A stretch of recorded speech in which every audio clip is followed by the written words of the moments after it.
अगर तुम सबको खुश करने में लगे रहोगे तो लाइफ में कभी भी जीत नहीं पाओगे। वॉर की पहली स्ट्रेटेजी कहती है पोलैरिटी क्रिएट करो, मतलब न्यूट्रल मत रहो, लोगों की ओपिनियंस को डिवाइड कर दो। जब तुम किसी चीज पे क्लियर और बोल्ड स्टैंड लेते हो तो लोग या तो पूरी तरह तुम्हारे साथ होंगे या तो पूरी तरह खिलाफ, और यही से पावर बनती है। जैसे महात्मा गांधी ने साफ बोला था, हम अंग्रेजों के खिलाफ है। इस पोलैरिटी ने लाखों लोगों को उनके पीछे खड़ा कर दिया। तो याद रखो, भीड़ में मत खुल जाओ, पोलैरिटी बनाओ और अपनी लड़ाई जीत लो। जिंदगी की सबसे बड़ी जंग तलवारों से नहीं, दिमाग से जीती जाती है। वॉर की दूसरी स्ट्रेटेजी कहती है अपने दिमाग को गेरिला वॉरियर बनाओ, मतलब सिचुएशन को रिगिड मत लो, फ्लेक्सिबल बनो। हर नई प्रॉब्लम को क्रिएटिव और अलग तरीके से टैकल करो। जैसे हमारे छत्रपति शिवाजी महाराज, उन्होंने सीधा लड़ाई नहीं लड़ी, दिमाग से खेला। छोटी सेना के बावजूद बड़ी बड़ी फौज को हरा दिया। तो याद रखना, प्रॉब्लम बड़ी नहीं होती, तुम्हारी सोच बड़ी होनी चाहिए। स्ट्रेटेजी 3 जानने के लिए इस रील को सेव करो और फॉलो करना मत भूलना। जिंदगी की लड़ाई में सबसे बड़ा खतरा क्या है? एक चीज पे अटक जाना। वॉर की तीसरी स्ट्रेटेजी कहती है काउंटर बैलेंस क्रिएट करो, मतलब अगर तुम हमेशा अटैक मोड में रहोगे तो थक जाओगे, और अगर हमेशा डिफेंस में रहोगे तो हार जाओगे। हमेशा बैलेंस बनाना सीखो, कभी अटैक करो, कभी रिट्रीट। यही है जीत का असली चाल। जैसे कि चाणक्य, उन्होंने सिर्फ युद्ध नहीं लड़े बल्कि डिप्लोमेसी से भी काउंटर बैलेंस बनाया। कभी ताकत का इस्तेमाल किया, कभी बुद्धि का, और इसी स्ट्रेटेजी ने चंद्रगुप्त मौर्य ने पूरी साम्राज्य को खड़ा कर दिया। तो याद रखो, जिंदगी सिर्फ एक गियर में नहीं चलती, कभी तेज कभी धीमे। यही है काउंटर बैलेंस स्ट्रेटेजी। स्ट्रेटेजी 4 चाहिए तो इस रील को सेव करो और फॉलो करना मत भूलना। लोग तब तक तुम्हें हरा नहीं सकते जब तक वो एकजुट है, और एक बार टूट गए तो सबसे बड़े दुश्मन भी गिर जाते हैं। वॉर की 5वीं स्ट्रेटेजी कहती है डिवाइड एंड कॉन्करर। दुश्मन को कभी भी सीधा मत हराओ, उससे पहले अंदर ही अंदर तोड़ो, उसकी एकता खत्म करो, फिर तुम्हारी जीत अपने आप आसान हो जाएगी। ब्रिटिशर्स ने इंडिया में यही तो किया, सीधी लड़ाई नहीं लड़ी, पहले राजाओं को आपस में डिवाइड किया, फिर एकता तोड़ी, फिर बाद में पूरा देश ही गुलाम बन गया। चाहे कॉर्पोरेट पॉलिटिक्स हो या पर्सनल लाइफ, जब तक लोग एक है उन्हें हराना काफी मुश्किल है, लेकिन एक बार उन्हें तोड़ दिया तो सबसे बड़ी शक्ति भी गिर जाती है।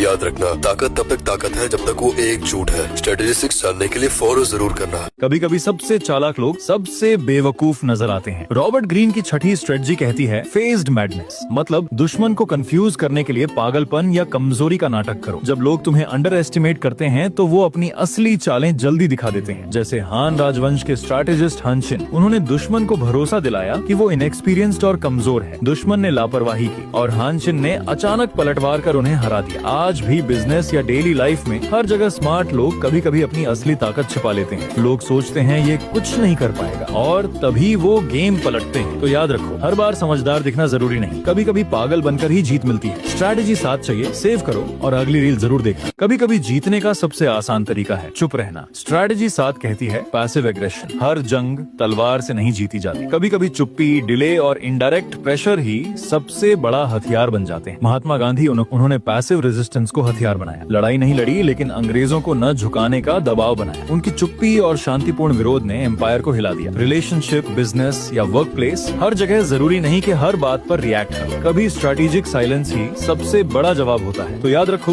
कभी साइलेंस भी सबसे तेज वार करता है। स्ट्रेटेजी 8 चाहिए, सेव करो और फॉलो जरूर करो। चार्ल्स ड्यूहिग अपनी किताब में बताते हैं कि किसी भी एडिक्शन को खत्म करने के लिए आपको एक्स्ट्रा विल पावर की जरूरत नहीं बल्कि समझ की जरूरत है। हर एडिक्शन का एक सिंपल पैटर्न होता है, क्यू, रूटीन, रिवॉर्ड, क्रेविंग। मान लो आपको स्ट्रेस हुआ, क्यू, आपने फोन उठा लिया, रूटीन, थोड़ी राहत मिली, रिवॉर्ड। अब दिमाग अगली बार वही राहत एक्सपेक्ट करेगा, क्रेविंग। यही लूप एडिक्शन को बार बार रिपीट करता है, लेकिन असली ट्रिक ये है कि इस लूप को बिना स्ट्रगल तोड़ा जा सकता है। बस क्यू को पहचानो, रूटीन बदलो और रिवॉर्ड किसी हेल्थी तरीके से लो। जैसे स्ट्रेस आने पर फोन की जगह 5 मिनट वॉक कर लो, राहत वही मिलेगी लेकिन एडिक्शन नहीं बनेगा। सोचो जरा, अब फोन तुम्हें कंट्रोल नहीं कर रहा बल्कि तुम उसे कंट्रोल कर रहे हो। क्रेविंग अब कोई ताकतवर दुश्मन नहीं, बस एक सिग्नल है, और जब ये समझ आ जाएगी तभी आएगा रियल कंट्रोल, कॉन्फिडेंस और फ्रीडम। अगर तुम रेडी हो अपनी एडिक्शन को अलविदा कहने के लिए तो कमेंट में यस लिखो और बताओ तुम्हारा सबसे बड़ा ट्रिगर क्या है, क्योंकि याद रखो, तुम किसी भी एडिक्शन से ज्यादा स्ट्रांग हो। हर लड़ाई जीतना जरूरी नहीं, असली जीत ये जानना है कि कौन सी लड़ाई लड़नी चाहिए और कौन सी छोड़ देनी चाहिए। जिंदगी में हर जगह कॉन्फ्लिक्ट्स आते हैं, करियर में, रिलेशनशिप्स में या बिजनेस में, लेकिन अगर आप हर छोटी बात पर एनर्जी खर्च करेंगे तो बड़ी लड़ाई के लिए ताकत ही नहीं बचेगी। रॉबर्ट ग्रीन कहते हैं सफल इंसान वही है जो छोटी छोटी लड़ाइयों को नजरअंदाज करता है और सिर्फ वही लड़ाई चुनता है जहां जीत से जिंदगी बदल सकती है। सोचो जरा, अगर अलेक्जेंडर या नेपोलियन हर पेटी लड़ाई में फंस जाते तो कभी हिस्ट्री नहीं लिख पाते। पावरफुल बनने का मतलब है हर जगह नहीं, सही जगह पर लड़ना। तो भाई सोचो, तुम्हारी जिंदगी में कौन सी लड़ाई असली मायने रखती है? कमेंट में लिखो मेरी बैटल और बताओ वो कौन सी लड़ाई है जिस पर तुम अपनी एनर्जी लगाना चाहते हो। अगर तुम सोचते हो कि हालात हमेशा तुम्हारे खिलाफ हैं, तो शायद तुमने गेम खेलना सीखा ही नहीं। जिंदगी और लड़ाइयाँ कभी भी सीधी नहीं होती। अक्सर दुश्मन तुम्हें कॉर्नर में धकेलता है, हालात तुम्हारे खिलाफ खड़े हो जाते हैं। लेकिन रॉबर्ट ग्रीन कहते हैं, जिन्हें जीतना आता है वो हालात बदलते नहीं, वो हालात का इस्तेमाल अपने फायदे में करना सीखते हैं। यानी अगर सामने वाला तुम्हें फंसा भी दे तो उसी ट्रैप को उसके खिलाफ मोड़ दो, जैसे सन त्सू और कई महान लीडर्स ने किया। एनिमी की ताकत को वीकनेस बना दिया। पावरफुल इंसान वही है जो रिएक्शन नहीं करता, स्ट्रैटेजी बनाता है। तो भाई सोचो, तुम्हारी जिंदगी में अभी कौन सी सिचुएशन है जो तुम्हारे खिलाफ लग रही है? कमेंट में लिखो, आई विल फ्लिप इट, और बताओ वो हालात जिनको तुम अपने फायदे में बदलोगे। ऐसे और लॉ को जानने के लिए फॉलो जरूर करें। अगर लोग तुम्हें हल्के में लेने लगे, समझ लो गेम खत्म होने वाला है। जिंदगी और पावर की दुनिया में रिस्पेक्ट कभी मांगी नहीं जाती, इसे डर और स्ट्रैटेजी से बनाई जाती है। रॉबर्ट ग्रीन कहते हैं, जब तक दूसरे तुम्हें थोड़ी सी भी खतरे की तरह महसूस नहीं करेंगे, वो तुम्हें इग्नोर करते रहेंगे। जब चाणक्य ने चंद्रगुप्त मौर्य को राजा बनाने की योजना बनाई तो वो सिर्फ एलाइज बनाने में नहीं लगे, उन्होंने चारों तरफ ऐसा माहौल खड़ा किया कि दुश्मन को लगने लगा अगर हमने इसे लाइटली लिया तो हमारा अंत निश्चित है। यानी उनका नाम ही लोगों के दिलों में डर और रिस्पेक्ट दोनों पैदा कर देता था। आज भी देख लो, बिजनेस वर्ल्ड में इलॉन मस्क या स्टीव जॉब्स जैसे लोग, उनकी प्रेजेंस ही इतनी पावरफुल थी कि कॉम्पिटिटर कोई भी स्टेप उठाने से पहले 10 बार सोचता था। पावरफुल बनने का मतलब सिर्फ दोस्त बनाना नहीं है, बल्कि ऐसा ऑरा क्रिएट करना है कि तुम्हारे खिलाफ कदम बढ़ाना भी रिस्की लगे। तो भाई लाइक मत करो, फॉलो मत करो, बस एक रीशेयर कर दो ताकि और लोग भी ये लॉ समझ सकें और अपनी जिंदगी में इस्तेमाल कर सकें। तुम जानते हो, सबसे खतरनाक हथियार तलवार या पैसा नहीं है, बल्कि सही होने का इल्यूजन। पावर की लड़ाई में लोग स्ट्रैटेजी, वेल्थ और ताकत का इस्तेमाल करते हैं, लेकिन सबसे बड़ा गेम चेंजर है मॉरल हाई ग्राउंड, यानी वो जगह जहाँ तुम सही लगो और सामने वाला गलत। जब महात्मा गांधी ने अंग्रेजों के खिलाफ लड़ाई लड़ी, उन्होंने हिंसा नहीं की, उनका सबसे बड़ा हथियार था मोरल हाई ग्राउंड। दुनिया ने देखा कि कौन सही है और कौन जुल्म कर रहा है। नतीजा ये हुआ कि बिना तलवार उठाए भी उनके पास सबसे बड़ी ताकत आ गई, लोगों का सपोर्ट और दुश्मन की शेम। यही वजह है कि रॉबर्ट ग्रीन कहते हैं, जो नैतिक ऊंचाई पर खड़ा है वो लड़ाई जीतने से पहले ही जीत चुका है। तो भाई अगर ये बात तुमसे कनेक्ट हुई तो इस वीडियो को लाइक कर दो और फॉलो करना मत भूलना। साथ ही YouTube पर सब्सक्राइब भी करो ताकि अगला लॉ मिस ना हो। क्या तुम्हें लगता है लोग तुम्हें बहुत आसानी से समझ लेते हैं? अगर हाँ, तो यकीन मानो तुमने अपनी ताकत पहले ही खो दी है। पावर की दुनिया में सबसे बड़ी गलती है प्रेडिक्टेबल बन जाना। जब दुश्मन या कॉम्पिटिटर तुम्हारी हर चाल पहले से समझ ले तो तुम्हारे पास जीतने का कोई एज ही नहीं बचता। सेकेंड वर्ल्ड वॉर में जर्मनी हमेशा सीधी लड़ाई लड़ता था, प्रेडिक्टेबल स्ट्रैटेजी। लेकिन जब अलाइड फोर्सेस ने अचानक डी-डे इन्वेजन किया तो जर्मनी स्टन्ड रह गया, क्योंकि वो एक्सपेक्ट ही नहीं कर रहे थे कि हमला उस डायरेक्शन से होगा। रिजल्ट, एक पूरी हिस्ट्री बदल गई। रॉबर्ट ग्रीन कहते हैं, जो आदमी अनप्रेडिक्टेबल है वो डर और रिस्पेक्ट दोनों पैदा करता है, क्योंकि कोई नहीं जानता कि तुम्हारा अगला मूव क्या होगा। तो भाई प्रेडिक्टेबल मत बनो। इस वीडियो को लाइक कर दो और फॉलो करना मत भूलना। साथ ही YouTube पर सब्सक्राइब भी करो ताकि अगला लॉ मिस ना हो। ज्यादातर लोग जीतने से नहीं हारते, वो हारते हैं क्योंकि उन्हें खेल खत्म करना ही नहीं आता। पावर सिर्फ लड़ाई जीतने में नहीं है, बल्कि उसे सही जगह पर खत्म करने में है। अगर तुम लड़ाई को खींचते रहोगे, ईगो दिखाओगे या दुश्मन को पूरी तरह खत्म करने की कोशिश करोगे तो तुम अननेसेसरी एनिमीज बना लोगे। नेपोलियन ने कई जंग जीती, लेकिन हर जगह डोमिनेशन चाहता था। रिजल्ट, छोटे छोटे दुश्मन भी उसके खिलाफ एकजुट हो गए और उसकी पूरी एम्पायर गिर गई, क्योंकि वो समय पर गेम खत्म करना नहीं जानता था। रॉबर्ट ग्रीन कहते हैं, a clear ending is more powerful than endless fights. सीख ये है, कभी कभी ग्रेसफुली रिट्रीट करना या सही वक्त पर विराम देना तुम्हें और ताकतवर बनाता है। तो भाई याद रखो, खेल जीतना काफी नहीं है, उसे सही वक्त पर खत्म करना सीखो। इस वीडियो को लाइक करो, फॉलो करना मत भूलना और YouTube पर सब्सक्राइब करो ताकि अगला लॉ मिस ना हो। सोचो, तुम किसी के लिए मेहनत कर रहे हो और असल में वही मेहनत तुम्हें ही ताकतवर बना रही है। अजीब लगता है ना, लेकिन यही सबसे चालाक स्ट्रैटेजी है। पावर के खेल में सीधी सेल्फिशनेस तुम्हें जल्दी एक्सपोज कर देती है। अगर लोग समझ गए कि तुम सिर्फ अपने लिए काम कर रहे हो तो वो कभी तुम्हें सपोर्ट नहीं करेंगे। जूलियस सीजर, वो हमेशा ये दिखाता था कि उसकी लड़ाइयाँ रोम के लिए हैं, लेकिन असल में हर जीत से उसकी खुद की पावर, उसकी खुद की अथॉरिटी बढ़ती गई। रोम खुश था क्योंकि उन्हें लगा सीजर उनके लिए लड़ा, लेकिन असली फायदा सीजर का हुआ। यही स्ट्रैटेजी तुम्हें भी सीखनी है। Seem to work for others but secretly build your own empire. तो भाई अगली बार जब तुम किसी प्रोजेक्ट, रिलेशनशिप या मिशन में मेहनत करो, ये याद रखना, दूसरों को फायदा दिखाओ पर असली गेम अपना खेलो। इस वीडियो को लाइक करो, फॉलो करना मत भूलना और YouTube पर सब्सक्राइब करो ताकि अगला लॉ मिस ना हो। क्या आप जानते हो, जिंदगी की सबसे खतरनाक चीज मौत नहीं, बल्कि अधूरी छोड़ी गई आदतें और अधूरे दुश्मन हैं। इतिहास हमें यही सिखाता है। नेपोलियन ने अपने दुश्मनों को पूरी तरह खत्म नहीं किया और वही दुश्मन बाद में उसके खिलाफ खड़े हो गए। चाणक्य ने चंद्रगुप्त मौर्य को सिखाया था, अगर दुश्मन को सांस लेने का मौका दोगे तो वो और भी ताकत लेकर लौटेगा। और यही सच हमारी जिंदगी पर भी लागू होता है। प्रोक्रेस्टिनेशन, आलस या नशा जैसी आदतें अगर आधी छोड़ी तो वो कल और भी खतरनाक बनकर लौटेंगे। दुश्मनों को अगर अधूरा छोड़ा तो वो कल और भी ज्यादा दर्द देंगे। इसलिए जिंदगी में आधी आधे अधूरे कदम मत उठाओ। अगर छोड़ना है तो पूरी तरह छोड़ो, अगर जीतना है तो पूरी तरह जीत लो, क्योंकि आधे कदम तुम्हें कभी जीत नहीं दिला पाएंगे दोस्तों। जिंदगी में रिस्पेक्ट और जीत सिर्फ उन्हीं को मिलती है जो पूरा खेल खेलते हैं। और इंस्टाग्राम पर मेरी तरह ग्रो होना है तो कमेंट करें ग्रो। कभी सोचा है क्यों ज्यादातर लोग जिंदगी की लड़ाई जमीन पर हार जाते हैं? असली जीत हमेशा ऊंचाई पर बैठकर ही मिलती है। लॉ 16 कहता है ऑक्यूपाई द हाइट्स, यानी हर युद्ध, हर बिजनेस और हर लाइफ सिचुएशन में वो जगह पकड़ो जहाँ से तुम्हें सबसे साफ नजरिया मिले। जमीन पर खड़े होकर लड़ोगे तो बस लड़ाई दिखेगी, लेकिन ऊंचाई से खड़े होकर पूरी तस्वीर साफ दिखेगी। सोचो दो आदमी चेस खेल रहे हैं, जो ऊपर से देख रहा है उसे हर चाल और ट्रैप साफ दिखता है, वही असली स्ट्रैटेजिस्ट है। रियल लाइफ में ये ऊंचाई होती है नॉलेज, पेशेंस और पर्सपेक्टिव। अगर तुमने ये पकड़ लिया तो कोई भी तुम्हें हरा नहीं सकता। अब बताओ, अगर तुम्हें अपनी लाइफ की लड़ाई जीतनी हो तो किस ऊंचाई पर खड़े होना चाहोगे? कमेंट करो हाइट्स और मैं तुम्हें डीएम में इस लॉ की पूरी स्ट्रैटेजी भेजूंगा। सोचो अगर तुम्हारे दुश्मन एकजुट हो गए तो भाई खेल खत्म, लेकिन अगर वो आपस में ही बटे रहे तो जीत तुम्हारी पक्की है। यही है लॉ 17, कीप देम डिवाइडेड। इतिहास उठाकर देख लो, सबसे बड़े साम्राज्य इसी स्ट्रैटेजी से टिके रहे। अगर लोग मिलकर तुम्हारे खिलाफ खड़े हो जाएं तो तुम्हारे पास कोई चांस नहीं, लेकिन अगर तुमने उनके बीच छोटी छोटी दरारें बना दी तो वो कभी यूनाइटेड नहीं होंगे। कॉर्पोरेट वर्ल्ड में भी यही होता है। बड़ी कंपनीज कभी चाहती ही नहीं कि उनके कंपेटिटर मिलकर काम करें, वो हमेशा राइवल्स के बीच कंपटीशन बढ़ाती है, क्योंकि जब सामने वाले आपस में ही लड़ रहे हो तब तुम्हें उन्हें हराने के लिए एक्स्ट्रा ताकत लगाने की जरूरत ही नहीं। डिवाइड करो, कंट्रोल पाओ। जितना ज्यादा लोग बंटे रहेंगे उतना ही स्ट्रॉन्ग तुम्हारा पोजीशन बनेगा। अगर तुम्हें इस लॉ का असली गहरा मतलब समझना है तो कमेंट में एक वर्ड लिखो, डिवाइड, और मैं तुम्हें पूरा ब्रेक डाउन भेजूंगा। भाई कभी सोचा है क्यों बड़े बड़े दुश्मन छोटी छोटी चालों से नहीं बल्कि एक ही जगह पर वार से गिर जाते हैं? लॉ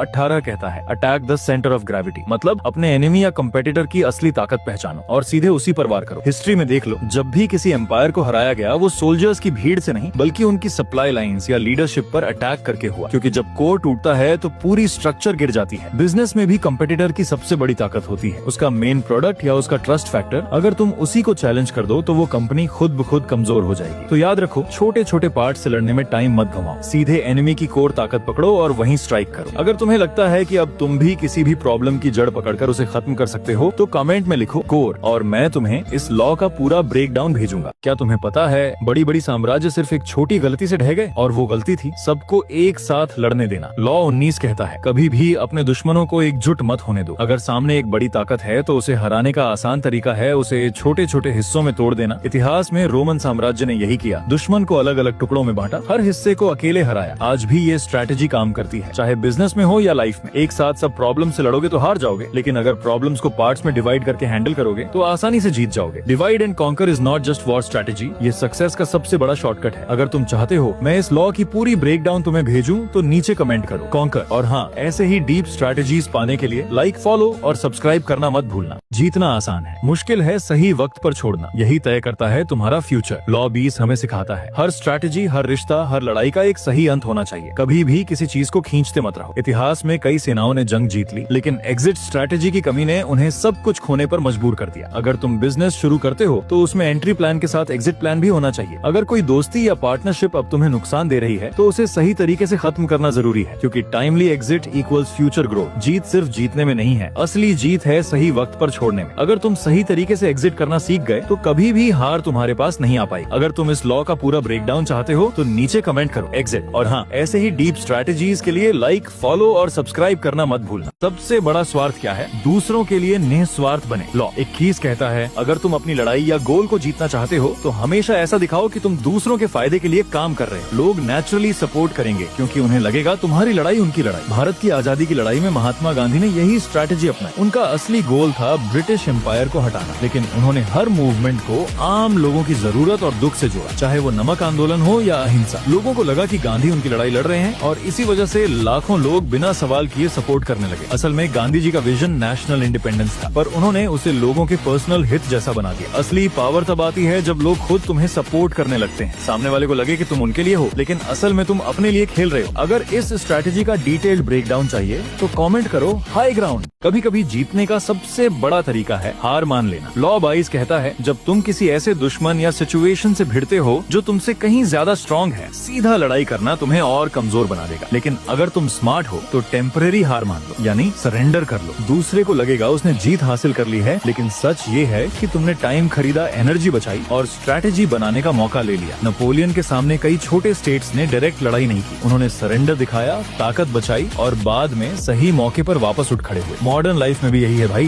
जॉब, बिजनेस या रिश्तों में जब सामने वाला बहुत ओवरपावरिंग हो तो ईगो में आकर लड़ने से बेटर है टैक्टिकल रिट्रीट लेना। सच्चा वॉरियर वही है जो सही वक्त पर लड़ाई चुने और गलत वक्त पर सरेंडर करके खुद को और स्ट्रॉन्ग बना ले। भाई अगर तुम्हें ये समझ आया कि कभी कभी हार भी ताकत होती है तो कमेंट करो स्ट्रॉन्ग, ताकि मैं तुम्हें पूरा फ्रेमवर्क भेज सकूं। और हाँ, ग्रोथ और स्ट्रैटेजी के हिडन सीक्रेट्स चाहिए तो लाइक, फॉलो और सब्सक्राइब करना मत भूलना। सबसे बड़ी गलती क्या है? अपनी एनर्जी हर जगह खर्च कर देना। लॉ 23 कहता है पावर उन लोगों के पास होती है जो अपनी एनर्जी और रिसोर्सेज को एक ही डायरेक्शन में कॉन्सेंट्रेट करते हैं। अलेक्जेंडर द ग्रेट ने छोटी सी आर्मी के साथ दुनिया जीत ली क्योंकि उसने एक एक करके अपने दुश्मनों को फोकस करके हराया। अगर वो हर जगह बिखर जाता तो नाम तक कोई नहीं जानता। तुम जॉब कर रहे हो, बिजनेस बिल्ड कर रहे हो या इंस्टाग्राम ग्रो करना चाहते हो, सबसे बड़ी गलती है मल्टीटास्किंग। 100 चीजें थोड़ी थोड़ी करने से बेहतर है एक चीज को पूरी ताकत से करना। स्कैटर मत हो, फोकस करो। जब तुम कॉन्सेंट्रेट करते हो तुम्हारी ताकत 10 गुना बढ़ जाती है। भाई अगर तुम भी मानते हो कि फोकस ही असली पावर है तो कमेंट करो फोकस, ताकि मैं तुम्हें इस लॉ का पूरा फ्रेमवर्क भेज सकूं। दुनिया एक दरबार है और जो सबसे परफेक्ट दरबारी बनता है वही असली पावर जीता है। लॉ 24 कहता है पावर की दुनिया में सिर्फ टैलेंट और मेहनत से काम नहीं चलता। तुम्हें लोगों से डील करना, उनकी ईगो हैंडल करना और राइट वर्ड्स यूज करना भी आना चाहिए। किंग्स के दरबार में वही लोग सर्वाइव करते तो जो अपना टैलेंट छुपा कर एटिकेट और पोलाइटनेस के साथ चलते थे। जो ज्यादा बोलते या ईगो हर्ट करते उनकी गर्दन उड़ जाती। आज के टाइम पर भी ऑफिसेज, बिजनेस और सोशल मीडिया एक दरबार ही है। जो रिस्पेक्टफुली गेम खेलता है, दूसरों को फील कराता है कि वो इम्पोर्टेंट है, वही आगे बढ़ता है। ईगो फाइट्स, ब्लंट वर्ड्स और अननेसेसरी एरोगेंस तुम्हें नीचे गिरा देंगे। भाई अगर समझ आ गया कि दुनिया एक दरबार है और तुम्हें कोर्टियर बनना है तो कमेंट करो कोर्टियर, ताकि मैं तुम्हें इस लॉ का पूरा बैकडाउन भेज सकूं। अगर लोग तुम्हें उसी नजर से देखते हैं जैसे सालों से देख रहे हैं तो समझ लो तुम्हारी ग्रोथ रुक गई है। लॉ 25 कहता है रिक्रिएट योरसेल्फ, मतलब ये कि कभी भी दूसरों को मत डिसाइड करने दो कि तुम कौन हो। अगर तुम खुद को बार बार री इन्वेंट करोगे तो लोग तुम्हें अंडर एस्टिमेट ही नहीं कर पाएंगे। देख लो इलॉन मस्क को, एक वक्त सिर्फ पेपाल वाला आदमी था लेकिन खुद को रिक्रिएट करके स्पेस एक्स, टेस्ला और AI तक एक्सपैंड कर दिया। आज लोग उसे एक बिजनेसमैन नहीं बल्कि फ्यूचरिस्ट मानते हैं। अगर तुम एक ही आइडेंटिटी में फंसे रहोगे तो लोग तुम्हें उसी बॉक्स में कैद कर देंगे, लेकिन जब तुम खुद को नई आइडेंटिटी के साथ पेश करते हो तो तुम गेम चेंजर बन जाते हो। खुद को बार बार नया बनाओ क्योंकि दुनिया उन्हीं को याद रखती है जो खुद को हर बार नए अवतार में दिखाते हैं। अगर समझ आ गया कि खुद को रिक्रिएट करना ही असली पावर है तो कमेंट करो न्यू मी, ताकि मैं तुम्हें इस लॉ का पूरा बैकडाउन भेज सकूं। सच्चाई कड़वी है भाई, लोग भूल जाते हैं किसने काम किया लेकिन हमेशा याद रखते हैं किसकी छवि गंदी हुई। लॉ 26 कहता है अपने हाथ हमेशा साफ रखो। पावर की दुनिया में सिर्फ कामयाबी काफी नहीं होती, तुम्हारी इमेज सबसे ज्यादा मायने रखती है। बड़े बड़े राजा, बादशाह और नेता भी अपनी गलतियों का बोझ दूसरों पर डालते थे ताकि जनता की नजर में वो हमेशा न्यायी और पवित्र दिखे। आज भी यही खेल चलता है। कंपनियों में CEO कभी सीधे ब्लेम नहीं लेते बल्कि मैनेजर्स या टीम्स को आगे कर देते हैं। दुनिया को फर्क नहीं पड़ता कि गलती किसकी थी, लोग बस वही याद रखते हैं जो साफ और अनटचेबल दिखा। गलतियां छिप सकती हैं लेकिन एक बार छवि गंदी हो गई तो खेल खत्म। अगर समझ आ गया कि असली ताकत साफ छवि में है तो कमेंट करो साफ, और ऐसी ही गुप्त पावर स्ट्रैटेजी सीखने के लिए मुझे फॉलो और सब्सक्राइब जरूर करो। हर इंसान को किसी न किसी चीज पर भरोसा करने की जरूरत होती है और यहीं से पैदा होता है इन्फ्लुएंस। लॉ 27 कहता है लोगों की विश्वास की जरूरत पर खेलो और अपने चारों ओर एक कल्ट जैसी फॉलोइंग बनाओ। सच्चाई ये है कि हर इंसान अंदर से डायरेक्शन, विश्वास और पर्पस चाहता है, इसीलिए वो जल्दी उन लोगों पर भरोसा कर लेता है जो उन्हें स्पष्टता, उम्मीद और बड़ी तस्वीर दिखाते हैं। महान लीडर्स, गुरु और यहाँ तक कि मॉडर्न इन्फ्लुएंसर्स भी अपनी ताकत इसलिए बनाते हैं क्योंकि वो लोगों को सिर्फ फैक्ट्स नहीं देते बल्कि एक बिलीफ सिस्टम देते हैं। अगर तुम चाहते हो कि लोग तुम्हारे पीछे चलें तो उन्हें सिर्फ नॉलेज मत दो, उन्हें एक फेथ और विजन दो। अगर तुम चाहते हो कि मैं तुम्हें इस लॉ की गहराई से पूरी जानकारी दूं तो कमेंट करो बिलीव। कभी नोटिस किया, लोग हाफ हार्टेड काम करने वाले को भूल जाते हैं पर बोल्ड कदम उठाने वाले को याद रखते हैं। ये है law 28, enter action with boldness. अगर आप किसी काम को लेकर अनश्योर हो, डर रहे हो या बस थोड़ा थोड़ा ट्राई कर रहे हो तो लोग आपकी एनर्जी और हेजिटेशन दोनों देख लेंगे और ऐसे इंसान पर कभी ट्रस्ट नहीं बनता। लेकिन जैसे ही आप एक्शन बोल्डनेस से लेते हो लोग ऑटोमेटिकली आकर्षित होते हैं। बोल्डनेस डर को मिटाता है और लोगों को कन्विंस करता है कि आप लीडर हो। जब इलन मस्क ने पहली बार स्पेसएक्स का रॉकेट लॉन्च किया लोग हंसे भी और डाउट भी किया, लेकिन उसकी बोल्डनेस ने गेम बदल दिया। आज वही लोग उसे विजनरी कहते हैं। तो याद रखो, हेसिटेशन से लोग दूर हो जाते हैं, बोल्डनेस से लोग जुड़ जाते हैं। अगर तुम चाहते हो कि मैं तुम्हें इस लॉ की गहराई से पूरी जानकारी दूं तो कमेंट करो बोल्डनेस। सबसे बड़ी गलती